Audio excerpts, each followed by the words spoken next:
Would you like to know what it's like to be me?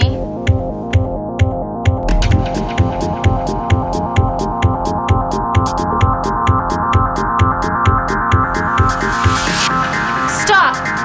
Stop. Stop.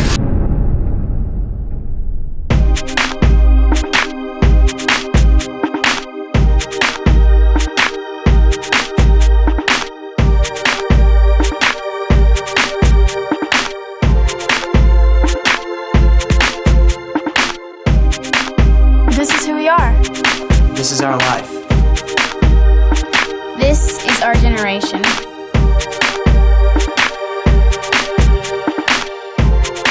Our generation?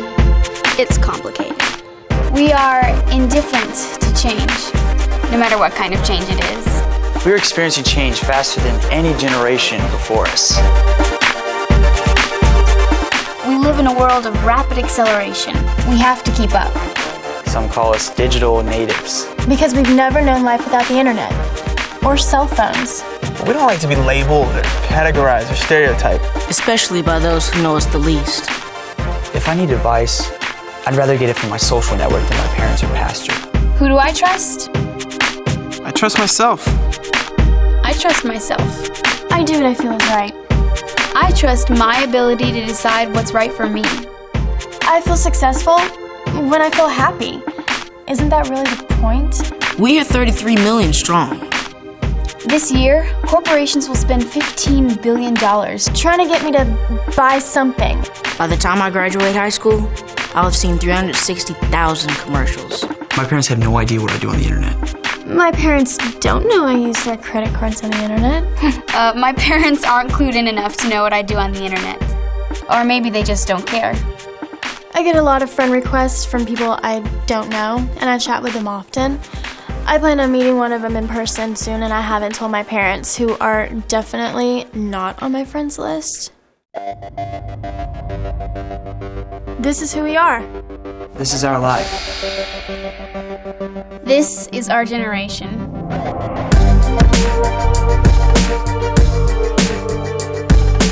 Right now there's about 33 million teenagers that live in the United States. Very, very technologically savvy, very wired, very mobile. They're able to do 50 things at once. Like a fish lives in water and doesn't really think about the fact that it's in water, these teenagers live in an environment of constant change. They're extremely connected generation. They love community, and their sense of community kind of crosses boundaries that have existed in the past, whereas in the past you were able to kind of compartmentalize a lot of teenager culture. That's gone away.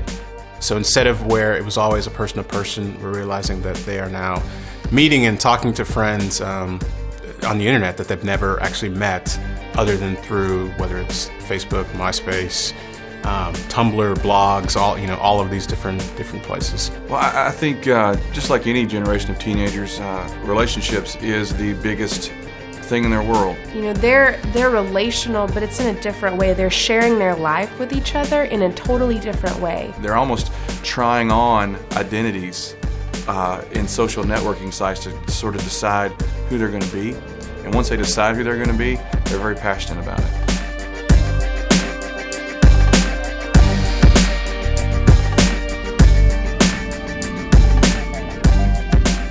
Well, the thing we mostly found among 13 to 17-year-olds is that they were not against religion, they were not hostile to religious faith or Christian faith, but they were friendly to it, but they didn't really know a lot. They hadn't been well formed, they hadn't been really well taught, they had a hard time expressing what they believed or what it meant to them, and so I think we sort of uncovered a lack of formation and teaching of youth. Well, I think a lot in the past, teenagers have been aware of other worldviews, but not anywhere as aware as they are now.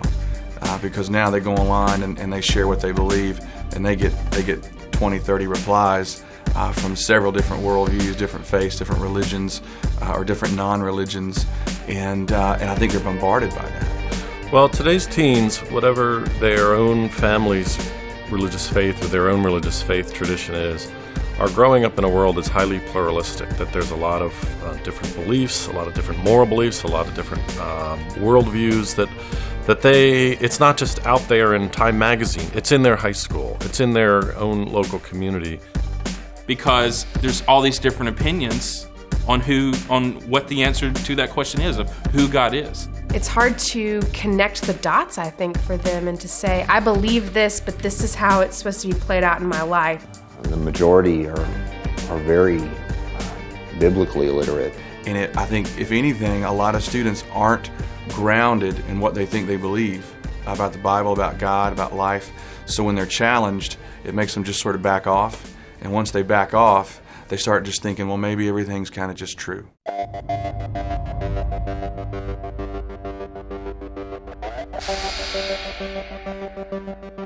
What do I believe? You would say I'm a rebel. You would say I'm a rebel seeking out anything but the religion I grew up in. But you'd be wrong. Because you don't know me. Because you don't know me. Because you don't know me. Actually, most of us believe what our parents believe. Most of us consider ourselves Christians, especially if that's how we grew up. I see God as kind of like this big therapist in the sky. Yes, I believe Christianity is a path to God. But why should I believe that it's the only path to God? I don't really talk about my faith at school. I believe in Christianity. My friend believes in Islam. Who am I to judge? Who am I to say it's wrong to be gay? I'm not really sure it is. But we're not confused. We're sure of who we are. They call it therapeutic individualism. But like I already told you, we don't like labels. About a third of us have contemplated suicide.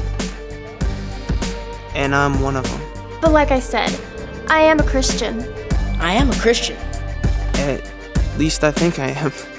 But what does that really mean? But what does that really mean? You tell me. But you have to do it fast. Because this world doesn't exactly... Stop. Stop. Stop. Stop.